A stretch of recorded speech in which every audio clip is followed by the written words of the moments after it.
Last lecture तक हम लोग एल्कली मेटल्स पढ़ चुके थे। 2 लेक्चर में वो कंप्लीट हुआ था। अब है हमारे पास एल्कलाइन अर्थ मेटल। ठीक है, सबसे पहले इनके एलिमेंट्स के बारे में बात करेंगे। कौन कौन से हैं हमारे पास? Be, Mg, Ca, Sr, Ba and Ra। इसमें जो Ra एलिमेंट है ये हमारे पास Ra रेडियो एक्टिव एलिमेंट है, तो इसके बारे में ज़्यादा स्टडी नहीं की जाती। स्टडी कहाँ तक होगी? मैक्सिमम Ba तक। और इंपॉर्टेंट एलिमेंट कौन से हैं? Beryllium, magnesium and calcium, Be, Mg and Ca। ये 3 ही हमारे पास इंपॉर्टेंट एलिमेंट है। ठीक है, अब हम बात करते हैं कि कौन इन एलिमेंट्स में बेरिलियम बाकी एलिमेंट से डिफरेंट प्रॉपर्टी कौन कौन सी शो करेगा। देखो, जितनी भी पीरियोडिक टेबल में फैमिलीज हैं, उन सभी फैमिलीज में सबसे पहला जो एलिमेंट होता है, वो सबसे पहला एलिमेंट किसी ना किसी वे में बाकी अदर एलिमेंट से डिफरेंट प्रॉपर्टी शो करता ही है। ये हमने लास्ट लेक्चर में लिथियम के बारे में भी देखा था, अब हम यहाँ पर बेरिलियम में देख रहे हैं। पी ब्लॉक की बात करें तो पी ब्लॉक में ऑक्सीजन, नाइट्रोजन, कार्बन, फ्लोरीन, ये सभी अपने नीचे वाले एलिमेंट से हमेशा कुछ ना कुछ डिफरेंट प्रॉपर्टी शो करते थे। तो इस केस में बेरिलियम की कौन कौन सी डिफरेंट प्रॉपर्टी है वो हम यहाँ पर देख रहे हैं। ठीक है, तो देखो बेरिलियम है, तो बेरिलियम की सबसे पहले बात करें तो पहली हमारे पास कि ये कभी भी H2 के साथ रिएक्शन नहीं करते, do not react with H2। बाकी एलिमेंट्स हाइड्रोजन के साथ रिएक्शन कर सकते हैं। ठीक है, सेकेंड है हमारे पास beryllium is amphoteric while all others are pure basic. Amphoteric का मतलब हम जानते हैं जो एसिडिक और बेसिक दोनों टाइप की प्रॉपर्टी शो करे उसे हम क्या बोलते हैं? एम्फोटेरिक। तो जो बेरिलियम होता है वो क्या होता है? वो एम्फोटेरिक होता है, बल्कि बाकी के जो एलिमेंट्स हैं वो अपने नेचर में कैसे होंगे? वो बेसिक नेचर के होते हैं। ठीक है, थर्ड है हमारे पास कि अगर बेरिलियम की रिएक्शन नाइट्रोजन से कराई जाए तो हमारे पास नाइट्राइड बनता है। तो जो बेरिलियम का नाइट्राइड होता है वो वोलेटाइल होता है, सिर्फ और सिर्फ बेरिलियम का ही नाइट्राइड वोलेटाइल होता है। बाकी अगर इनमें से किसी भी एलिमेंट के नाइट्राइड बनाए जाए तो वो सारे क्या होंगे? हमारे पास नॉन वोलेटाइल कैटेगरी के होंगे। ठीक है, और ये हमारे पास, अच्छा ये प्रॉपर्टी सभी के लिए, can accommodate maximum 4H2O molecule. ये मैक्सिमम कितने H2O मॉलिक्यूल को अकोमोडेट कर सकता है? कितने H2O अपने सराउंडिंग में रख सकता है?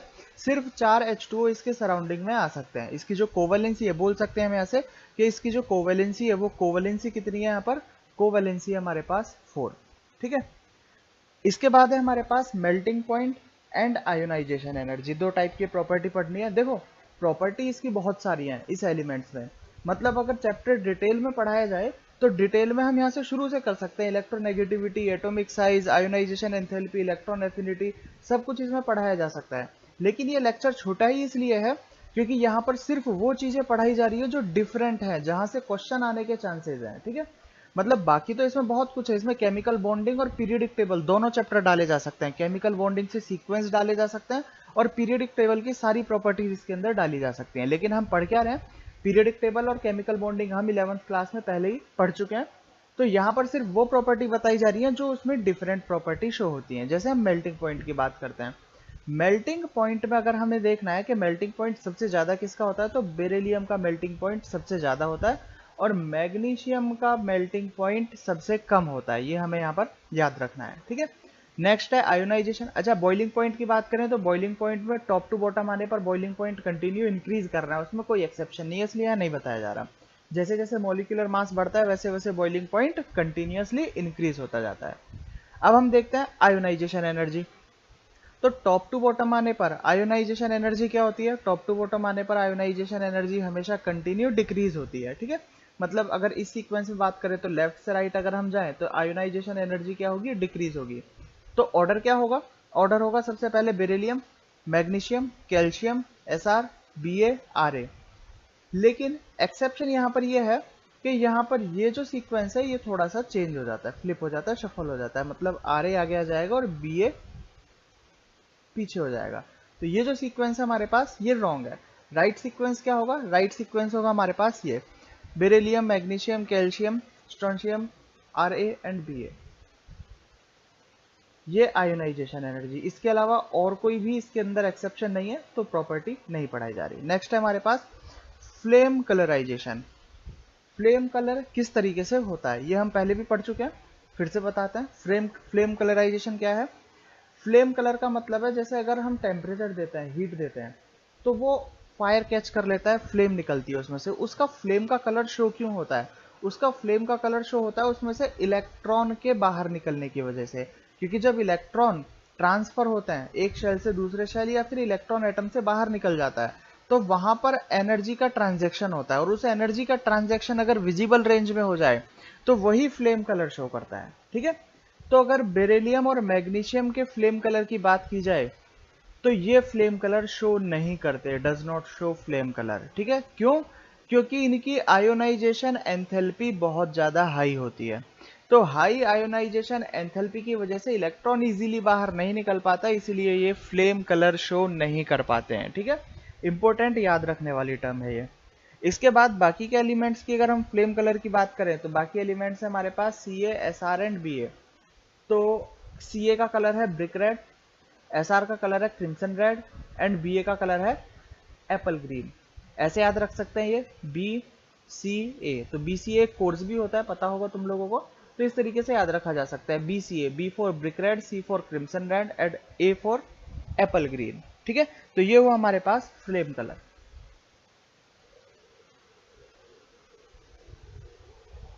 अब है हमारे पास रिएक्टिविटी। इन एलिमेंट्स की रिएक्टिविटी किस किस के साथ में पढ़ना है हमें? यहाँ पर हमें पढ़ना है H2O के साथ में, N2 के साथ में, एयर, कोक, CO2, इनके साथ में अगर ये रिएक्शन करेंगे तो क्या क्या कंपाउंड्स यहाँ पर फॉर्म करेंगे। सबसे पहले हम बात करते हैं H2O के साथ में। देखो, कोई भी मेटल, एल्कलाइन अर्थ मेटल का कोई भी metal, beryllium, magnesium, calcium, strontium, barium, radium, इनमें से कोई भी अगर H2O के साथ रिएक्ट करता है, स्टेटमेंट पर ध्यान देना मैं क्या बोल रहा हूं, अगर कोई भी मेटल M H2O के साथ रिएक्शन करता है तो वो हाइड्रोक्साइड बनाएगा और H2 गैस वहां से रिलीज करेगा। अब हाइड्रोक्साइड में MOH ट्वाइस आएगा, ये तो समझ गए होंगे क्योंकि इसकी वैलेंसी होती है +2, और H2O में क्या होता है हमारे पास H+ एंड OH-। तो यहाँ से ये OH- +2 वैलेंसी है, इसकी -1 वैलेंसी है, तो यहाँ से 2 OH- इसके साथ जाकर अटैच हो जाएंगे, तो ये बन जाएगा MOH ट्वाइस और यहाँ से हाइड्रोजन गैस रिलीज हो जाएगी। ठीक है, तो यहाँ से मेटल अगर H2O के साथ रिएक्शन करता है तो हाइड्रोक्साइड बनाएगा, मेटेलिक हाइड्रोक्साइड, और हाइड्रोजन गैस रिलीज कर देगा अगर रिएक्शन करेगा तो।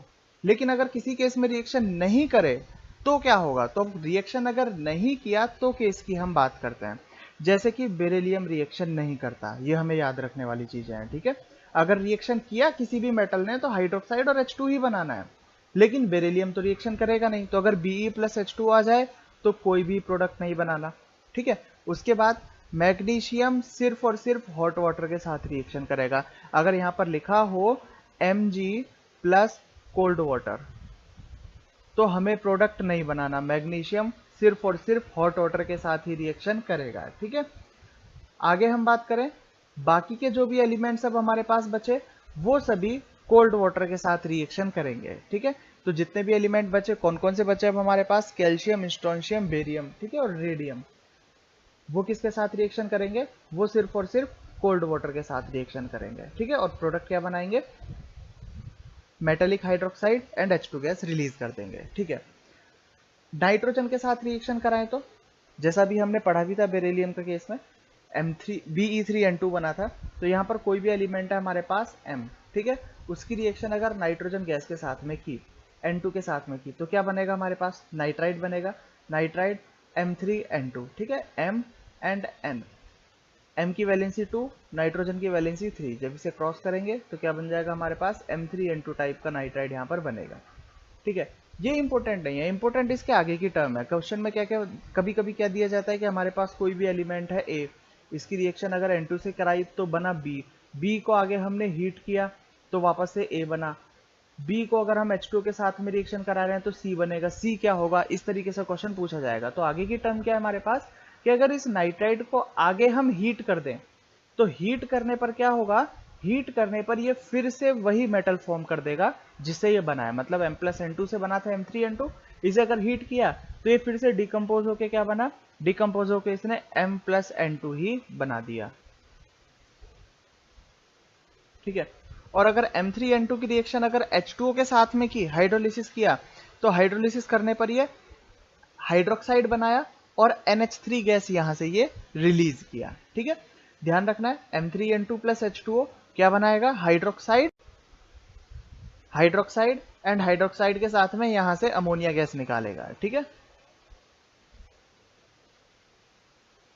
जरूरी नहीं है सिर्फ N2 के साथ में रिएक्शन हो, यहां पर नाइट्रोजन की किसी भी फैमिली, मान लो यहां पर अगर फॉस्फोरस दे दिया होता तो भी रिएक्शन बिल्कुल इसी तरीके से होती। उस केस में क्या होता हमारे पास, यहां पर P2 बनता। ठीक है, और अगर उसका हाइड्रोलिसिस किया जाता तो हाइड्रोलिसिस में हाइड्रोक्साइड तो फिक्स है हमारा, यहां पर NH3 की जगह क्या बन जाता हमारे पास, PH3 गैस बन जाती, फॉस्फीन गैस यहां से रिलीज हो जाती है। ठीक है, ठीक है, नेक्स्ट रिएक्टिविटी देखते हैं। नेक्स्ट रिएक्टिविटी है हमारे पास एयर के साथ में। अब देखो, जैसे कोई भी मेटल लिया हमने, मेटल M के बारे में बात कर लेते हैं पहले। ठीक है, आगे डिफरेंशिएट हो जाएगा।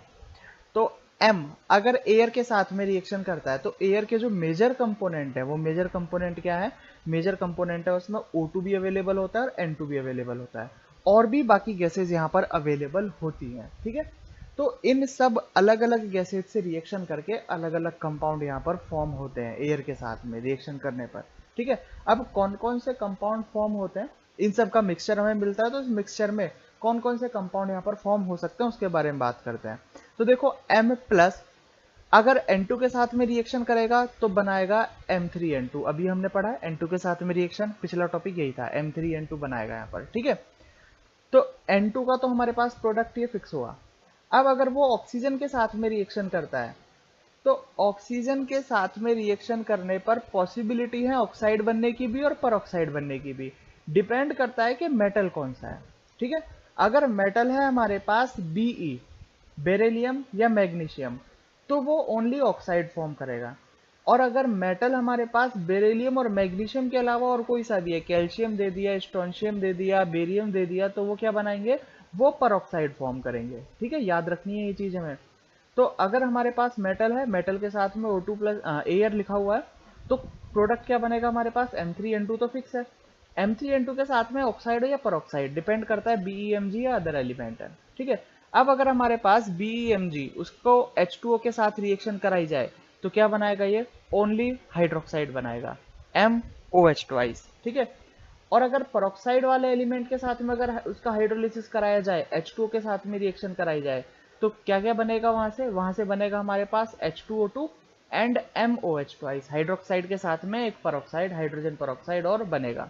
जैसे एग्जांपल देख लेते हैं कि मान लो अगर हमें पूछा गया कि बेरिलियम की रिएक्शन कराई है एयर के साथ में, ठीक है, तो कौन कौन से प्रोडक्ट बनने के चांसेस हैं। और दूसरा हम देख लेते हैं कि कैल्शियम की रिएक्शन कराई है एयर के साथ में, तो कौन कौन से प्रोडक्ट बनेंगे।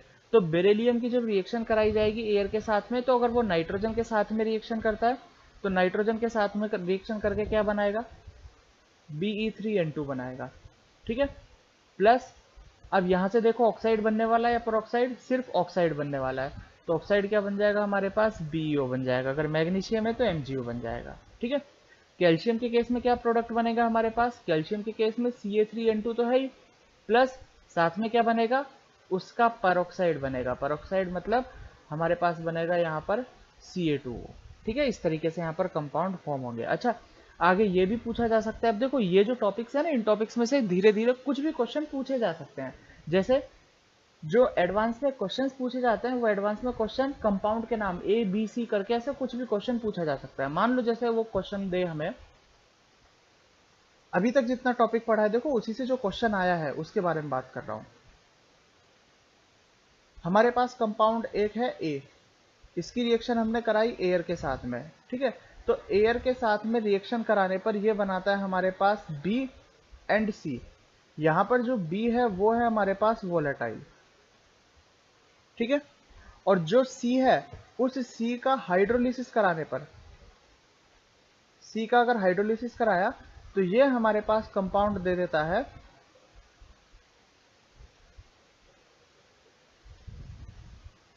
सॉरी, C का हाइड्रोलिसिस कराने पर ये हमें हाइड्रोक्साइड दे देता है। हाइड्रोक्साइड क्या बनेगा इसका, AOH ट्वाइस।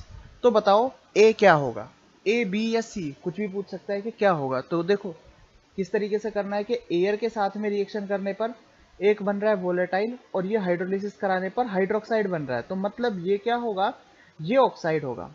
ठीक है, अब ऑक्साइड का मतलब क्या है, ऑक्साइड किस में बन सकते हैं, oxide only beryllium and magnesium में बन सकते हैं, ये पॉसिबिलिटी है हमारे पास। ठीक है, परऑक्साइड तो है नहीं, अगर परऑक्साइड होता तो यहाँ पर H2O2 भी गिवन होता, तो यहाँ पर बेरिलियम और मैग्नीशियम कुछ भी हो सकता है। अब ये वोलेटाइल है तो किसका नाइट्राइट, देखो ये तो हुआ हमारे पास ऑक्साइड, ये क्या है हमारे पास नाइट्राइट, क्योंकि नाइट्रोजन के साथ में यही प्रोडक्ट बनाएगा।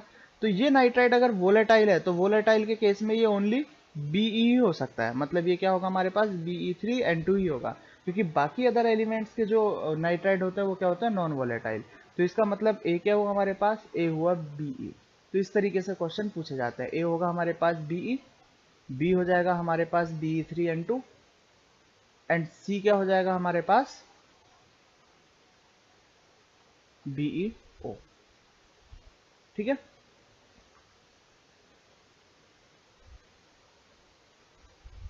चलते हैं आगे। नेक्स्ट टॉपिक है हमारे पास CO2 के साथ में रिएक्शन। अगर CO2 के साथ में रिएक्शन कराई जाए तो देखो they also burn with CO2, ये CO2 के साथ में भी रिएक्शन करते हैं। कैसे रिएक्शन करते हैं, मतलब अगर इनकी रिएक्शन CO2 के साथ में कराई जाए तो ये ऑक्साइड दे देंगे और कार्बन को अलग बाहर निकाल देंगे। मतलब इसने क्या किया, इसने कार्बन में से ऑक्सीजन छीना और खुद के साथ रिएक्शन करवा लिया, मतलब इसने कार्बन का क्या कर दिया, रिडक्शन। तो ये रिड्यूसिंग एजेंट की तरह यहाँ पर बिहेव करते हैं। ठीक है, तो CO2 के साथ में रिड्यूसिंग एजेंट की तरह बिहेव कर रहे हैं और क्या दे रहे हैं, ऑक्साइड दे रहे हैं एंड कार्बन को अलग बाहर निकाल रहे हैं।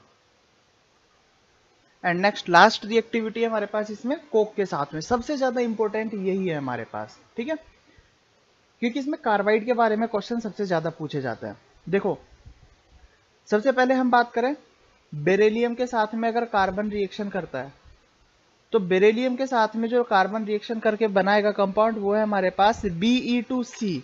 इसका नाम क्या है, इसका नाम है बेरिलियम कार्बाइड,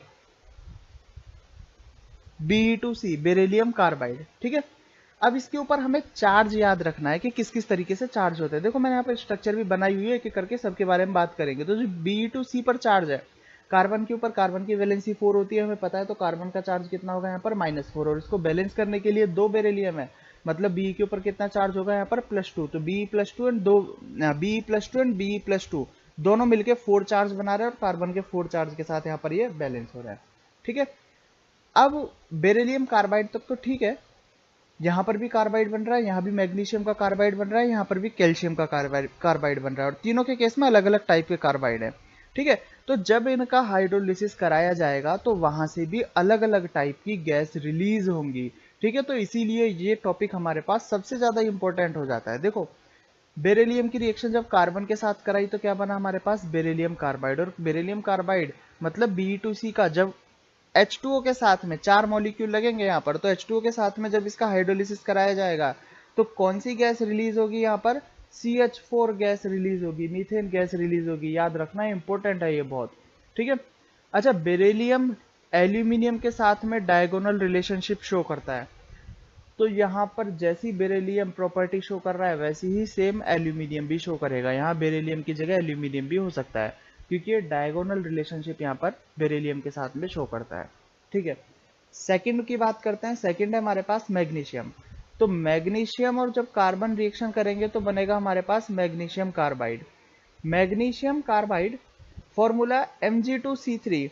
अब इस Mg2C3 में चार्ज किस तरीके से डिस्ट्रीब्यूट होगा, Mg2 ईच Mg के पास, हर Mg के पास +2, दोनों Mg के पास, और कार्बन C3 को मिला के टोटल चार्ज है -4। ठीक है, स्ट्रक्चर कैसे होगा इसका, देखो स्ट्रक्चर इस तरीके से होगा, कार्बन कार्बन कार्बन, इन कार्बन कार्बन के बीच में एक सिंगल बॉन्ड मतलब एक सिग्मा, और यहाँ पर है हमारे पास एक सिग्मा एंड 2 पाई बॉन्ड। ठीक है, यहाँ पर पूछा जाता है कि रिएक्शन करने के बाद और रिएक्शन करने के पहले, मतलब यहाँ पर जो कार्बाइड बना यहाँ पर अगर H2 के साथ में रिएक्शन करा देंगे तो टोटल कितने नए पाई बॉन्ड फॉर्म होंगे, कितने सिग्मा कितने पाई बॉन्ड होंगे। तो हमें इसकी स्ट्रक्चर इंपोर्टेंटली याद होनी चाहिए, किस तरीके का कार्बाइड यहाँ पर बनता है। ठीक है, मैग्नीशियम कार्बाइड की रिएक्शन जब H2 के साथ में कराई जाएगी तो कौन सी गैस रिलीज होगी, यहाँ से प्रोपाइन गैस रिलीज होगी, C3H4। ठीक है, कैल्शियम की बात करें तो कैल्शियम की रिएक्शन जब कार्बन से कराई गई तो कैल्शियम कार्बाइड बनेगा, और कैल्शियम कार्बाइड क्या होता है हमारे पास CaC2। CaC2 की स्ट्रक्चर कैसे होगी, जैसे यहाँ पर देखो दिया हुआ है, ये हमारे पास C ट्रिपल बॉन्ड C, तो ये हो जाएगा C ट्रिपल बॉन्ड C। तो ये CaC2 कैल्शियम कार्बाइड की स्ट्रक्चर। यहाँ पर है हमारे पास इन दोनों कार्बन कार्बन के बीच में 2 पाई और 1 सिग्मा, ठीक है। जब इसमें हाइड्रोलिसिस कराया जाएगा, H2 के साथ में रिएक्शन कराई जाएगी, तो ये कौन सी गैस रिलीज करेंगे, यहाँ से एसिटिलीन गैस रिलीज करेंगे। ये क्वेश्चन काफी बार पूछा गया है, ये एडवांस में भी 2 से 3 बार पूछा गया है घुमा घुमा के, और जेई मेंस और नीट में तो बहुत बार पूछा गया है ये क्वेश्चन कि कैल्शियम कार्बाइड का अगर हाइड्रोलिसिस कराया जाए तो कौन सी गैस रिलीज होती है, एसिटिलीन गैस रिलीज होती है, ठीक है।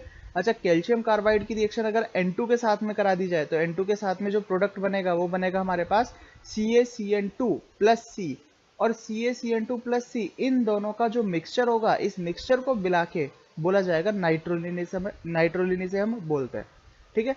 और जो ओनली CaCN2 है, ये है हमारे पास कैल्शियम साइनेमाइड। अगर कैल्शियम साइनेमाइड की रिएक्शन H2O के साथ में कराई जाए, हाइड्रोलिसिस कराया जाए, मॉलिक्यूल भी याद रखने हमें कितने कितने मॉलिक्यूल लग रहे हैं, यहाँ पर टोटल 3 मॉलिक्यूल लग रहे हैं, तो क्या होगा, CaCO3 यहाँ से अलग हो जाएगा, ऑक्सीजन यहाँ जाएगा, और नाइट्रोजन और हाइड्रोजन मिलके अमोनिया गैस यहाँ से रिलीज कर देंगे, तो यहाँ से बनेगा हमारे पास NH3 एंड CaCO3। तो ये थी हमारे पास एलिमेंट्स की इंपॉर्टेंट प्रॉपर्टीज और इनकी रिएक्टिविटी, ठीक है। ये हमें बिल्कुल पढ़ के चलना है, यहाँ से बार बार क्वेश्चंस पूछे जाते हैं, इग्नोर नहीं करना है बिल्कुल, ठीक है।